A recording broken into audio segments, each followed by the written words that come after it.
I stood on my new back porch, coffee in hand, watching the sunrise paint the sky orange and gold. I'd been overseas for 8 months, counting down every single day until I could return to Angelica Rodriguez, the woman I planned to marry. I trusted Steve Hansen with everything, my friendship, my secrets, my life. Betrayal has a specific taste, a specific weight. I learned both on a Saturday afternoon when I came home early from deployment. I walked into my own backyard and found Angelica in a wedding dress, standing beside Steve in a tuxedo, exchanging vows under my oak tree. The rage was immediate. The disbelief, even stronger. Everything I thought was real shattered in seconds. But I didn't collapse. I didn't retreat.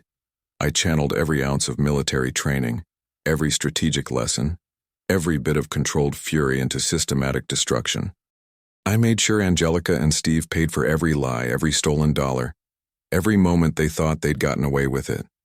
If you've ever been betrayed by someone you loved, someone you trusted with your future, you'll understand exactly why I did what comes next.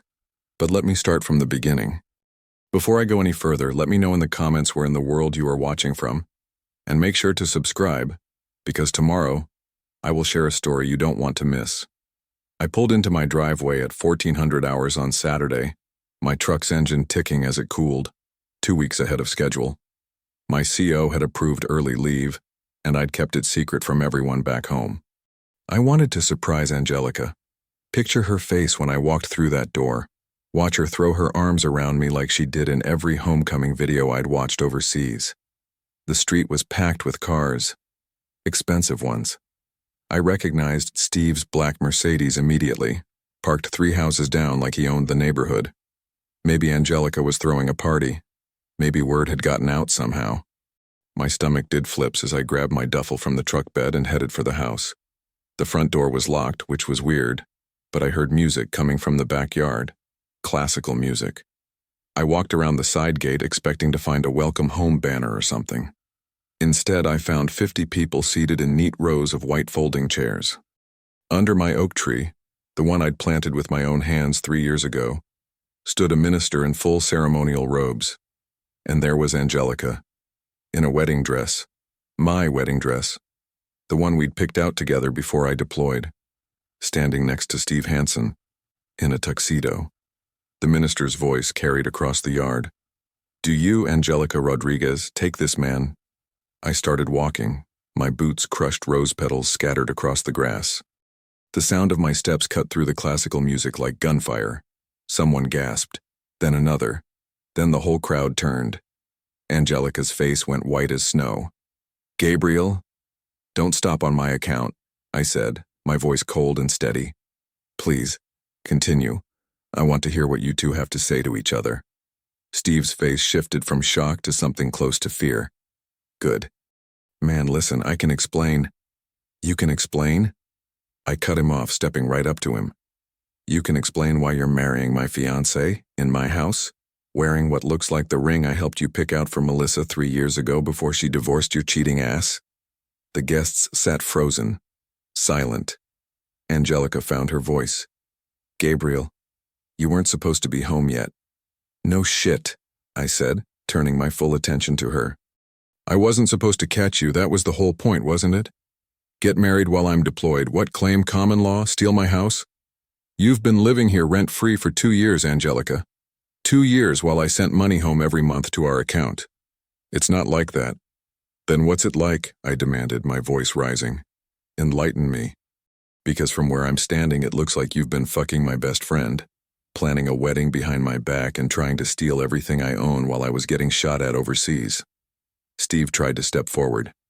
"You don't understand the situation." I laughed, actually laughed. "I don't understand. Brother, I understand perfectly. You saw an opportunity. Lonely fiancé, deployed soldier, house in a nice neighborhood. You've always been a parasite, Steve. I just didn't realize you'd go this low." "Don't talk to him like that," Angelica snapped, and that's when I knew for certain. She'd chosen him. Completely. "How long?" I asked quietly. "How long have you two been doing this?" They looked at each other. That look said everything. 6 months, Angelica finally whispered. 6 months.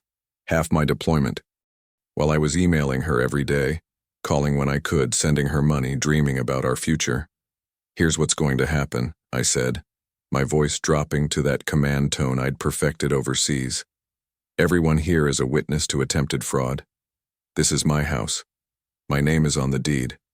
Angelica has no legal right to it, and she sure as hell has no right to marry someone else in my backyard while we're still engaged." I turned to the crowd. "Any lawyers here?" A man in his 50s raised his hand slowly. "Thomas Roberts. I practice family law." "Perfect. You just witnessed an attempted common law marriage fraud. I want your card." "Gabriel, please." Angelica reached for my arm. I pulled away like she'd burned me. "Don't touch me. You lost that right the second you put on that dress for another man." "We love each other," she shouted, tears streaming down her face. "You love his money," I corrected. "Steve's family trust, his connections. I was good enough when I was the local hero signing up to serve, but the second I left, you traded up, didn't you?" Steve's jaw tightened. "You were never around. She needed someone. I was serving my country," I roared. "I was doing my duty, and you repay me by stealing my woman and my home?" The minister cleared his throat. Perhaps you should leave," I said. "All of you. This wedding is over. Get off my property." "You can't just," Steve started. "I can and I am. This is my house. You're trespassing. I'm calling the police right now if you're not gone in 5 minutes." I pulled out my phone and started dialing. The guests scattered like cockroaches when the lights come on. Steve grabbed Angelica's hand, but she was staring at me with something like hatred now. "I gave you 2 years of my life," she hissed. "And I gave you a home, stability, and a future. You threw it away for him, that's on you." As they rushed past me, Steve turned back. "This isn't over, Gabriel." I smiled, cold, mean. "Oh, I'm counting on that." The house looked like a disaster zone after everyone scattered. White chairs still lined up in perfect rows. The catering table sagged under abandoned hors d'oeuvres. Rose petals scattered across my lawn like casualties. I didn't touch anything. Not yet. Instead, I pulled out my phone and started photographing. Every single detail. The chairs with their white ribbon ties. The arch Steve and Angelica had been standing under. My oak tree decorated with flowers I sure as hell didn't pay for. The catering set up with half-empty champagne glasses. The guest book sitting on a decorative table near the gate. I picked that up, flipped through it, recognized names. Friends of Steve's family mostly, a few people I knew from around town. Every single one of them had come to watch my fiancée marry another man in my backyard. I photographed every page. Then I moved to the gifts table. Yeah, they'd set up a gifts table. The nerve of these people. I didn't open anything, just documented it all. Cards with Steve and Angelica printed on expensive cardstock. Registry information for some boutique home store downtown. They'd registered for gifts. While I was deployed, I found paperwork near the catering table, invoices, receipts, contracts. A venue rental agreement for something called the Silver Lake Estate. Backup location in case of rain, apparently. $40,000 for a one-day rental. $40,000. My hands shook as I photographed that receipt. Then the catering invoice, the florist estimate, the band contract. Every piece of paper I could find went into my phone's camera roll, then into a folder on my laptop. By the time I finished, I had over 200 photos. I sat on my back steps and called Thomas Roberts. "Mr. Whitlock," he answered on the second ring. "I expected to hear from you. Can you come back? I need to talk through some things. I can be there in 90 minutes. "Thank you." I spent those 90 minutes changing into civilian clothes, making coffee, and trying not to put my fist through a wall. The rage sat in my chest like burning coal. Every time I thought about Angelica in that dress, my dress, the one we'd picked out together, the heat spread. But I'd learned discipline overseas, learned to channel fury into focus, so I made a list instead. Everything I needed to protect. Everything I needed to prove. Everything I needed to destroy. Thomas arrived exactly 90 minutes later, carrying a leather briefcase. He looked around my kitchen, then at me. "How are you holding up?" "I'm functional, that's enough for now." He nodded, sitting at my kitchen table. What exactly do you need, Mr. Whitlock? Everything, I said. I need to protect my assets, press charges if possible, and make sure neither of them can touch anything I own. Thomas pulled out a legal pad. The good news is the house is solely in your name. Your fiancée has no legal claim to the property itself. The bad news is if she's been living here for 2 years, she might claim tenancy rights. That could complicate eviction. She signed a cohabitation agreement before I deployed, I said, pulling out the file I kept in my truck safe, the one I'd grabbed before coming inside. No financial claim to the property. It's all documented. I slid the paperwork across the table. Thomas's eyebrows rose as he read. You're more prepared than most people I work with. I'm military. I prepare for everything. What I didn't tell him was that my father had warned me before I left. Make sure everything's in writing, son. Just in case. I'd thought he was being paranoid. Now I wanted to call him and apologize. This is good, Thomas said. This protects your primary asset. What about fraud charges? Did she have access to your accounts? Joint account, I said, already reaching for my laptop. I've been depositing money into it the whole deployment. For our future. Wedding fund, down payment on a bigger place someday, emergency savings. I logged into the bank website and pulled up our joint checking account. The one I'd opened 2 years ago when we got engaged. The one I'd been feeding every month with direct deposits. It should have had at least $40,000, probably closer to $45,000 after interest. The screen loaded. Current balance, $1,247.38. I stared at the number, read it again, checked the account number to make sure I hadn't pulled up the wrong one. No, I whispered. Thomas leaned over to look. What is it? I scrolled down to the transaction history. My deposits showed up like clockwork, $1,500 every month for the past 8 months. $12,000 right there, plus the $28,000 that had been in there when I deployed. Gone. Transaction after transaction. Catering, $8,500. Venue rental, Silver Lake Estate, $40,000. Flowers, $3,200. Photography, $2,800. Band deposit, $500. I kept scrolling. Dress alterations, invitations, decorations. A honeymoon package to Fiji for $6,000. She drained it, I said, my voice hollow. She took everything. Thomas was reading over my shoulder, his expression darkening. She spent your deployment money on a wedding to another man. Every dollar. My jaw clenched so hard my teeth ached. Every single dollar I sent home while I was getting shot at overseas, she spent on him. That, Thomas said carefully, is definitely fraud. Financial exploitation. And since you're military, there are federal protections that apply. The Service Members Civil Relief Act has provisions for exactly this situation. For the first time since I'd walked into that backyard nightmare, I smiled. 3 days after I kicked everyone off my property, Thomas called with news that made my morning. Got the restraining order approved, he said. Angelica can't come within 500 feet of you or the house.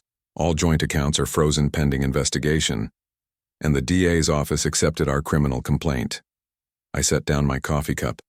They're actually pursuing charges? Financial exploitation of a service member. It's a federal issue, Gabriel. They take this seriously. Good. My voice came out flat. Cold. What else? Something interesting came up in the paperwork. Steve co-signed on several of the wedding expenses, the venue, the catering. His name's on the contracts alongside Angelica's. That stopped me. He's not just complicit, he's financially liable. Exactly, which means your civil suit has teeth against both of them. We're not just going after someone who drained your account. We're going after her accomplice who helped spend it. For the first time in 72 hours, I felt something close to satisfaction. When's the next step? Preliminary hearing in 2 weeks. Start gathering any additional evidence, emails, texts, anything that shows planning or intent. I'm on it. Daniel showed up that afternoon with a new lock set and a box of security cameras. Brother, let's secure this place proper. We spent 3 hours changing every lock, front door, back door, garage, even the side gate. Daniel installed cameras at every entrance, synced them to an app on my phone. I can't believe this, he said, drilling mounting brackets into the siding. Steve spoke at your deployment ceremony. Gave that whole speech about brotherhood, about having your back while you were gone. Yeah, well, I handed him another screw. He had something of mine, all right. Daniel's jaw tightened. Man's not your brother. Never was. Real brothers don't do this. No, they don't. His wife Claire arrived around dinner time with enough food to feed a platoon. Lasagna, salad, fresh bread, cookies. She unpacked everything onto my counter with the efficiency of someone who'd done this before. You eating?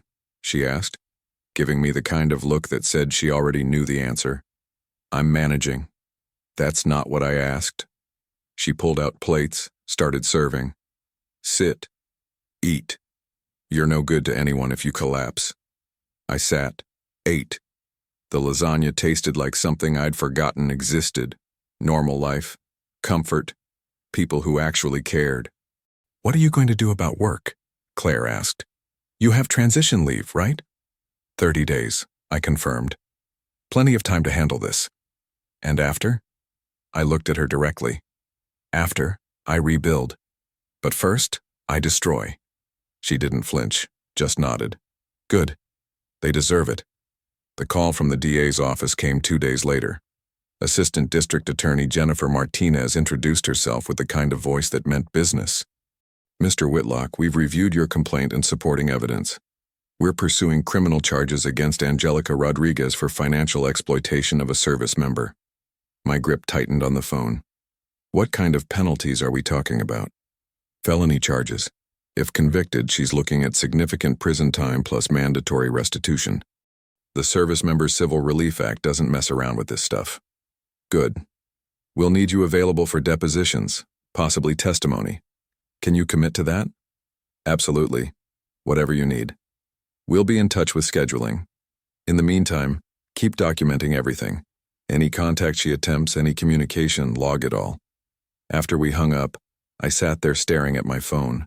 Criminal charges. Real consequences. Not just civil court where people throw money around, actual prison time.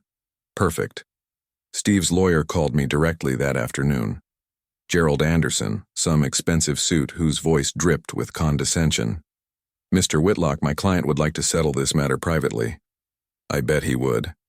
He's prepared to offer full restitution of the funds, plus damages for your emotional distress. We're talking a substantial settlement that would resolve everything quietly, without the mess of not interested. Mr. Whitlock, be reasonable. Litigation is expensive, time-consuming, and the outcome is never guaranteed. My client is offering you a clean resolution that your client fucked my fiancée and tried to steal my home while I was deployed, I said, my voice dropping to ice. Reasonable left the building. I hung up. The phone rang again immediately. I declined the call. It rang again. I blocked the number. Let them scramble. Let them panic. Let them realize that money wasn't going to make this disappear. The real battle was just beginning, and I was ready for total war. 2 weeks felt like 2 years. Every day I woke up thinking about that courtroom, about watching them squirm under oath, about seeing justice actually happen instead of just hoping for it. Thomas picked me up that morning at 0700. He carried 3 folders stuffed with evidence, bank statements, receipts, emails, the cohabitation agreement. Everything organized with tabs and highlights like we were presenting to the Joint Chiefs. You ready for this? He asked as we pulled into the courthouse parking lot. Been ready since I walked down that aisle. The courtroom smelled like old wood and anxiety. I spotted Angelica immediately. She sat at the defense table with a public defender who looked about 12 years old and completely overwhelmed. The kid shuffled papers nervously, kept glancing at Angelica like he couldn't believe what he'd gotten stuck with. Steve arrived 10 minutes later with Gerald Anderson, that expensive suit who'd tried to buy me off. Gerald's jaw was tight, his briefcase probably worth more than most people's cars. He didn't look at me, didn't acknowledge I existed. Good. The feeling was mutual. Judge Diane Jensen entered, and everyone stood. She was a stern woman in her 50s with gray hair pulled back tight and eyes that looked like they'd seen every lie the world had to offer. Be seated. She settled behind the bench and started reviewing documents, her expression growing darker with each page. Thomas stood when called. Your Honor, The evidence speaks clearly to a pattern of financial exploitation that occurred while my client served his country overseas. He walked Judge Jensen through everything. Bank statements showing the joint account I'd been depositing into for 8 months. $40,000 drained to nothing. Receipts for the Silver Lake Estate venue, $40 grand by itself. Catering, flowers, photography, band deposits, over $70,000 total. Then the cohabitation agreement, Angelica's signature right there in black ink, explicitly waiving any property claims. Finally, the emails. Thomas read them aloud, his voice steady and damning. "Steve, I found the perfect venue. It's expensive but worth it. G will never know. Baby, are you sure about the timing? What if he comes home early? He won't. His leave isn't approved until next month. We'll be married before he even knows." My hands clenched in my lap. Hearing it read out loud, hearing the calculated planning, it hit different than just reading it myself. Judge Jensen's expression could have frozen fire. "Ms. Rodriguez," she said, her voice cutting through the courtroom. "Did you or did you not withdraw approximately $38,000 from a joint account with Mr. Whitlock while he was deployed overseas?" Angelica looked at her public defender, who nodded reluctantly. Yes, but I needed... Yes or no, Ms. Rodriguez?" "Yes." "Did you use those funds to plan a wedding to Mr. Hansen?" Silence. Angelica stared at her hands. The public defender whispered something I couldn't hear. "Answer the question, Ms. Rodriguez." "Yes," Angelica whispered. Judge Jensen leaned forward. "Let me make sure I understand this correctly. While Mr. Whitlock served his country in a combat zone, depositing his military pay into an account for your shared future, you were systematically draining that account to finance a wedding to another man. A wedding you planned to hold in Mr. Whitlock's own home, is that accurate?" Angelica's face crumpled. "It wasn't like, yes or no?" "Yes." Judge Jensen sat back. "This court finds sufficient evidence to proceed with criminal charges of financial exploitation of a service member under the Service Members Civil Relief Act. Bail is set at $50,000. Angelica's face went white. Her public defender leaned over, whispered urgently. She shook her head, panic flooding her features. She didn't have $50,000. She'd spent it all on the damn wedding. Gerald Anderson stood immediately. "Your Honor, my client, Mr. Hansen, is willing to post bail." "Mr. Anderson." Judge Jensen's voice could have cut steel. "I'd advise your client to secure his own defense rather than financing Ms. Rodriguez's legal troubles. He's named in the civil suit, and I've been informed the DA's office is reviewing his involvement in this matter as well." Steve's face lost every bit of color. He looked like he might throw up right there in the courtroom. Gerald grabbed Steve's arm, pulled him back down into his seat, whispered something sharp and urgent. "This hearing is adjourned," Judge Jensen said. "Ms. Rodriguez will be remanded to county custody pending bail payment." The bailiff approached Angelica. She started crying, real ugly sobs that echoed off the courtroom walls. I felt nothing. Thomas squeezed my shoulder as we stood. That went better than expected. "It's not enough," I said quietly. "Not yet. But watching them fall apart, watching the system actually work, it was a damn good start." My phone wouldn't stop ringing. I stared at the screen. Albert Hansen, Steve's father. Third call in 2 hours. I'd ignored the first 2. Figured he'd get the message. But the old man was persistent. Guess that's how you build a family fortune. Wear people down until they give you what you want. On the 4th ring, I answered. "Mr. Whitlock, we need to talk about this situation." Not hello. Not how are you. Straight to business. I could respect that, even if I hated everything else about him. "No, we don't," I said. "Gabriel, be reasonable. My son made a mistake." "Your son committed fraud." "Big difference." A pause. I heard ice clinking in a glass, probably scotch. Probably older than I was. "He's willing to make this right," Albert continued, his voice smooth as money. "Full restitution. A formal apology. We can settle this privately, avoid dragging both families through. Mr. Hansen, with respect, I don't want your son's apology. I want justice." "Justice." He said it like the word tasted bad. "What you want is revenge. Call it whatever helps you sleep at night. Your son tried to steal my life while I was serving my country. He pays. That's how this works. Another pause.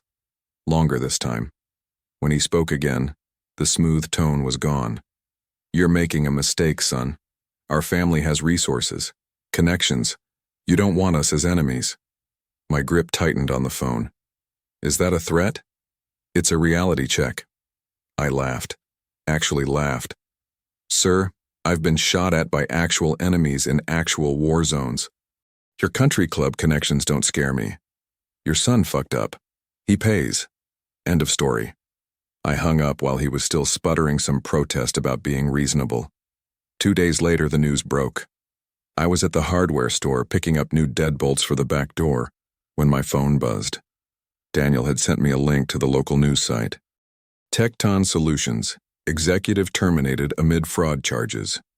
I stopped in the middle of the aisle and read it twice. Steve Hansen, senior project manager at Tecton Solutions, had been terminated effective immediately. The company cited a morality clause in his employment contract. Public criminal charges violated company policy. Human Resources released a statement about maintaining ethical standards and protecting the company's reputation. I hadn't done anything. Hadn't called them, hadn't sent the articles, hadn't even thought about going after his job. The news did it for me. Small town, big scandal. The story had been everywhere. Local boy returns from deployment, finds fiancé marrying his best friend. Add in the fraud charges, the drained bank accounts, and you had the kind of mess that made HR departments nervous. I paid for the deadbolts and walked to my truck feeling something loosen in my chest. Satisfaction, cold and clean. Angelica got hit worse. Her dental office, Bright Smile Family Dentistry, put her on unpaid leave pending the outcome of the trial. Can't have someone accused of stealing from a deployed soldier cleaning people's teeth, I guess. Bad for business. She couldn't make bail. $50,000 was nothing to the Hansens, but Angelica? She'd spent every dime on that wedding. The dress alone cost $4,000. She sat in county lockup for a week. I know because Thomas got updates from the DA's office. Every day, Angelica's public defender requested a bail reduction. Every day, Judge Jensen denied it. She's a flight risk, the judge said.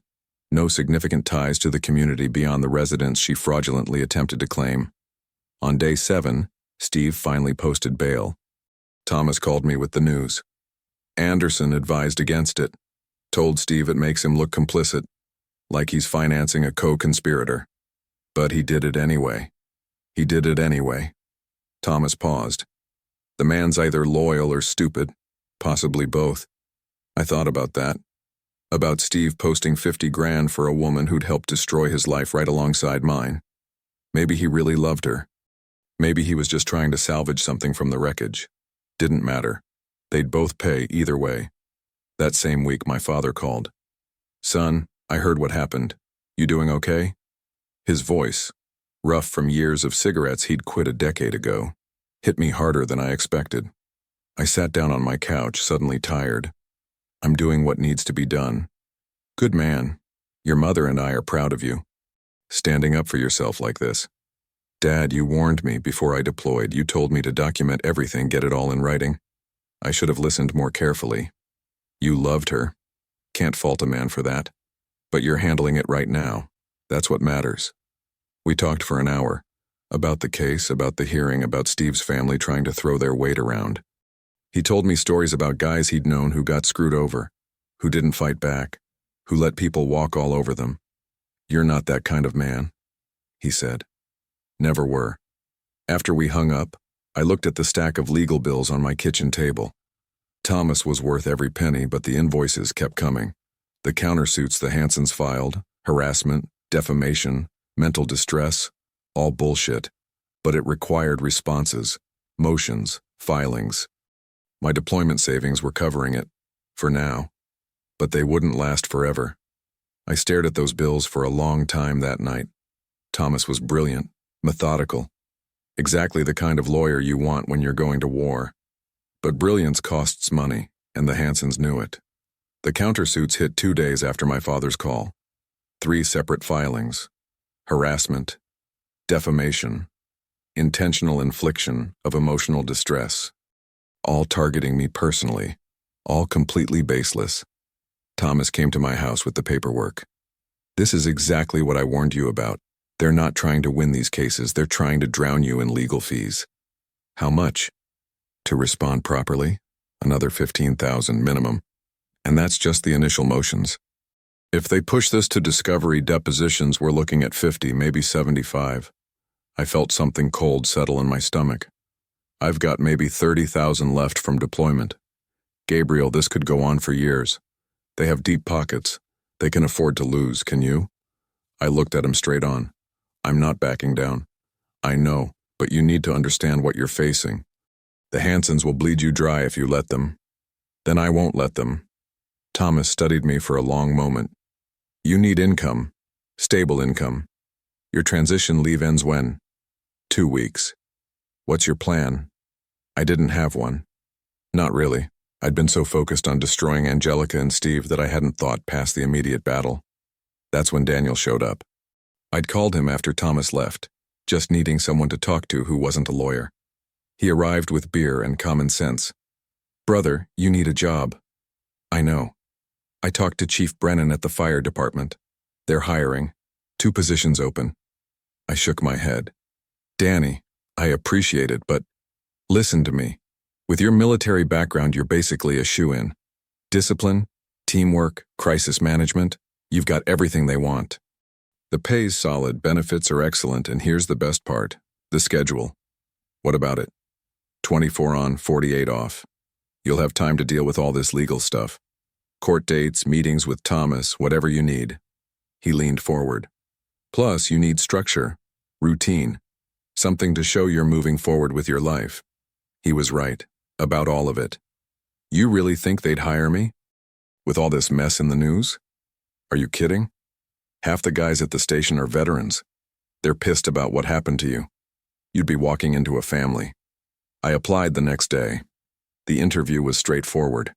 Chief Marcus Brennan, a solid man in his 50s with 30 years on the job, asked about my military service, my training, my ability to work under pressure. I read about your situation, he said near the end. The wedding thing. My jaw tightened. Sir, I can assure you it won't affect my work. I'm not worried about that.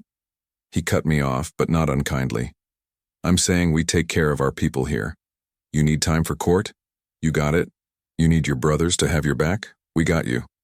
2 weeks later, I had the job. My captain, Vince Taylor, gathered the crew on my first shift. This is Gabriel Whitlock. Some of you know his story. Anyone gives him shit about it, you answer to me. We protect our own. Clear? A chorus of agreement. Vince turned to me. You're part of the family now.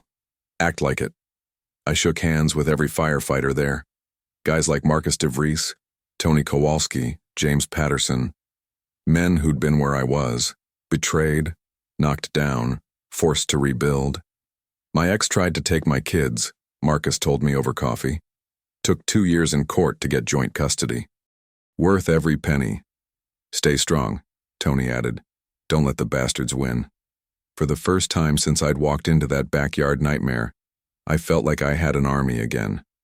3 months into the fire department job, I was working a community safety event at Riverside Park when she approached me. You're Gabriel Whitlock, she said. Direct. No hesitation. I turned to see a woman in paramedic blues, dark eyes that didn't miss a damn thing, standing there with her arms crossed. Not hostile, just observant. Yeah, I said, bracing myself. The news coverage had died down some, but people still recognized me. Usually they either pitied me or judged me. Good for you, she said simply. I blinked. What? My ex cleaned out our accounts while I was pregnant with our daughter. Took every penny we'd saved for the baby, the hospital, everything. Left me with $1,200 and a crib I'd already bought. She extended her hand. Rosemary Garcia. I know what betrayal looks like. We shook hands. Hers was firm, warm. I'm sorry that happened to you, I said. Don't be. I survived it. Built a better life. You will too. We started talking. Just talking at first, coffee after shifts, conversations about nothing important. She never asked about the trial unless I brought it up. Never pitied me, never judged. She just understood in a way most people couldn't. One evening, maybe 3 weeks after we'd met, we were sitting outside a coffee shop and she looked at me hard. "You're going to get through this," she said, "and you're going to be stronger for it." I don't feel strong. Strong people never do. They're too busy doing what needs to be done to notice how strong they actually are. That hit me right in the chest, because she was right. I'd been so focused on fighting, on surviving, that I hadn't stopped to realize I was still standing. Rosemary became my anchor. Not a rebound. We were both clear about that from the start. We took things slow, deliberate. But she reminded me that there was life beyond the legal nightmare consuming most of my energy. That I could laugh again. That I wasn't broken. She introduced me to her daughter a month in. Eleanor was 6 years old, sharp as a tack, with her mother's dark eyes and a smile that could light up a room. "Are you a real firefighter?" Eleanor asked, staring at me like I was a superhero. "I am. That's what I want to be when I grow up. I'm going to save people." "Then you're already halfway there," I told her. "The wanting to help part is the most important." Rosemary watched us interact, something soft in her expression. The months ground on. Depositions with Thomas. More motions from the Hanson family attorneys trying to bury me in paperwork. Discovery phases where we handed over documents, and they handed over theirs. Gerald Anderson fought every inch, but Thomas matched him move for move. The guys at the station had my back completely. Marcus brought me coffee on rough mornings. Tony offered to accidentally run into Steve if I wanted. I declined, but I appreciated the thought. Daniel and Claire checked in weekly. Claire brought food. Daniel reminded me I wasn't alone. And Rosemary. She just existed in my life like steady ground under my feet. No drama. No demands, just presence. Finally, 6 months after that backyard wedding disaster, Thomas called. "Trial date set, 3 weeks from Monday." My chest tightened. "Criminal trial first?" "Angelica's case, yes. If we win that, the civil suit against Steve becomes much easier." "When you say if, Gabriel, we have an airtight case. Bank records, emails, witness testimony. But juries are unpredictable. I need you prepared for anything." "I'm prepared." "Good. Because this is it. This is where we finish it." 3 weeks later, I walked into the courthouse at 800 sharp. Thomas stood waiting, briefcase in hand, 3 folders of evidence ready to go. "You ready for this?" he asked. "I've been ready for 6 months." We pushed through the doors together. Angelica sat at the defense table with her public defender, looking thin and tired. She didn't meet my eyes. Steve wasn't here. This was Angelica's trial alone. But he'd have his turn soon enough. The bailiff called us to order. Judge Jensen took the bench, the same stern woman who'd set Angelica's bail months ago. Thomas squeezed my shoulder once. "Here we go." The weight of 6 months of preparation, 6 months of fighting, 6 months of refusing to be a victim. It all came down to the next few days. The trial lasted 3 days. 3 days of Thomas methodically destroying any shred of defense Angelica's public defender tried to mount. I sat in that courtroom and watched Thomas work like a surgeon. He walked the jury through every single transaction from our joint account, showed them the wedding venue deposit, $40,000, the catering, $12,000, the photographer, $8,000, flowers, band, decorations. All of it paid with money I'd sent home while I was dodging mortars in the Middle East. He presented my deployment papers, showed the jury exactly where I was and when, proved beyond any doubt that while I was serving my country, Angelica was spending my money to marry another man. The emails were worse. Thomas read them aloud. Angelica to Steve. "He'll never know. He's too far away to check the accounts." Steve to Angelica. "We'll be married before he gets back. What's he going to do about it then?" What was I going to do about it? They were finding out. Thomas called witnesses. My commanding officer testified about my service record, my character. Fellow soldiers talked about how I'd talked about Angelica constantly, how excited I was to get home to her. Daniel and Claire took the stand, explaining how they'd watched me plan for a future that Angelica was already destroying. Angelica's defender tried. I'll give him that. He was overworked, underpaid, stuck with an indefensible case. But he tried. Ms. Rodriguez fully intended to repay Mr. Whitlock, he argued. This was a terrible mistake made during a period of emotional confusion. She never meant to cause permanent harm. The jury wasn't buying it, I could see it in their faces. Angelica took the stand on day 2. Cried through most of it. Talked about being lonely, about Steve being there when I wasn't, about making a terrible choice she regretted. I loved Gabriel, she said, tears streaming down her face. I got confused. Steve was there and Gabriel was so far away and I made a mistake. Thomas cross-examined her like a predator circling wounded prey. Ms. Rodriguez, how many times did you access Mr. Whitlock's account while he was deployed? I don't know exactly. 47 times. Would you like to see the records? Silence. And when you withdrew $38,000, did you feel confused then? I thought, did you tell Mr. Whitlock about the withdrawals? No. Did you tell him about your relationship with Mr. Hansen? No. Did you tell him you were planning to marry another man in his own backyard? No. Her voice broke completely. So to be clear, you deliberately concealed your affair, deliberately drained his accounts and deliberately planned a wedding, all while he was serving overseas. That's not confusion, Ms. Rodriguez. That's fraud. The jury deliberated for 4 hours. I spent those 4 hours in the hallway with Thomas trying not to pace. When they came back, the foreman stood. On all counts, we find the defendant guilty. Angelica collapsed. Sobbed so hard her lawyer had to hold her up. Judge Jensen didn't look sympathetic. Ms. Rodriguez, you exploited a service member's trust and finances while he risked his life overseas. This court takes such actions extremely seriously. I sentence you to 18 months in prison, 5 years of probation upon release, and full restitution plus damages in the amount of $68,000. Bailiffs took her away in handcuffs. She looked back once, her face destroyed. I felt nothing. No satisfaction, no anger, no pity. Just cold certainty that justice had been served. 2 weeks later, Steve faced his civil trial. Different courtroom, same outcome. The jury found him liable for conspiracy to commit fraud. Awarded me punitive damages on top of restitution. $92,000 total. Steve sat there, pale as death, as the verdict came down. Then his father released a statement. I saw it on the news that night. The Hansen family does not condone my son's actions. Stephen will receive no further financial support from this family. We are ashamed of his choices and the pain he has caused. Albert Hansen disowned his own son on public television. Within a month, Steve's house went into foreclosure. His Mercedes got repossessed. The trust fund he'd lived off his entire adult life. Frozen, then revoked. Steve Hansen was bankrupt, broken, destroyed. 6 months after the trials ended, Captain Taylor called me into his office. Whitlock, you've done exceptional work since you joined us. The board approved your promotion to engineer. Congratulations. The pay increase was substantial. Enough to start rebuilding the savings Angelica had drained.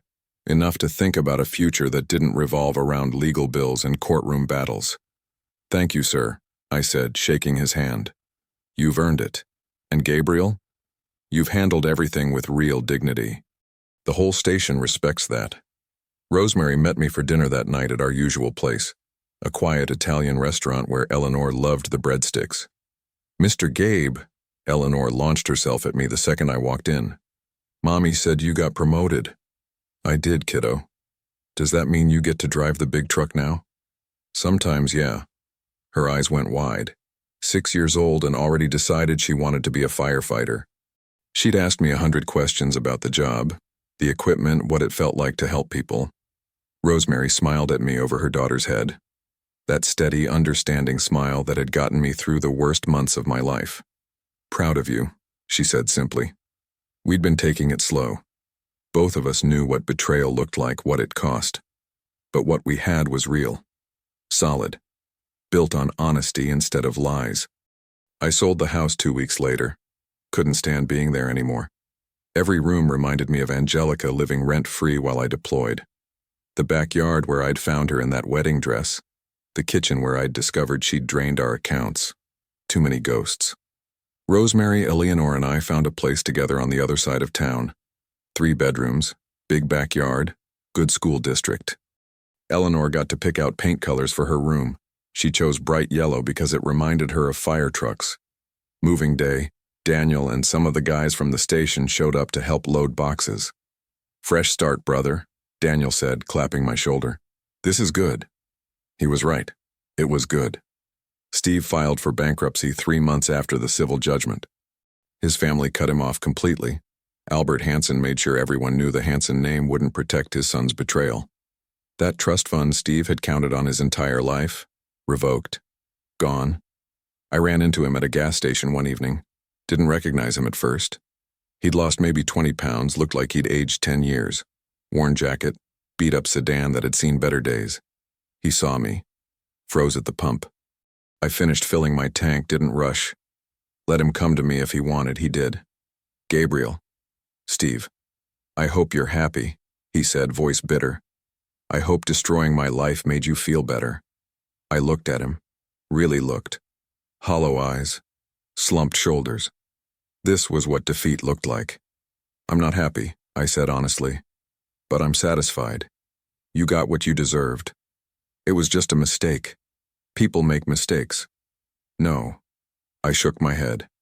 "Mistakes are accidents. Spilling coffee is a mistake. What you did was a choice. You chose to betray me. You chose to steal from me. You chose to try and take everything I had while I was overseas. Now you live with the consequences." I got in my truck. "Gabriel." I drove away without looking back. Didn't need to. That chapter was closed. 1 year after I walked into my backyard and found Angelica marrying Steve, I stood on my new back porch watching the sunset. Rosemary was teaching Eleanor how to kick a soccer ball in the yard. Eleanor's laugh carried on the evening breeze. We were getting married in the spring. Small ceremony. Real friends. The guys from the station. Daniel and Claire. My parents. People who'd stood by me when everything went to hell. I made captain last month. The promotion ceremony felt like validation. Proof that I'd rebuilt something better than what I'd lost. Angelica got out of prison 6 months ago. Last I heard, she's living with her parents, working 2 jobs at minimum wage, still paying off the restitution. She'll be paying for years. That sparkle she used to have? Gone. Worn down by consequences. Steve's doing worse. Uncle's hardware store 2 states away, 1-bedroom apartment, 15-year-old car. Credit destroyed for 7 years minimum.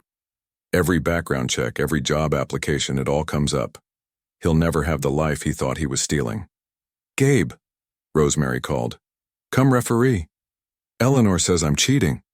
"I am not," Eleanor protested, giggling. I walked down the porch steps into my new life, the one I'd fought for, the one I'd earned. Sometimes people ask if I have regrets, if I wish I'd handled things differently. I don't. They made their choices, I made mine. And I sleep well at night knowing exactly who paid the price they deserved. I believe stories such as this find us for a reason. If this one touches you, please subscribe. I share a new one every day. In the meantime, there are 2 stories on the screen that are even better.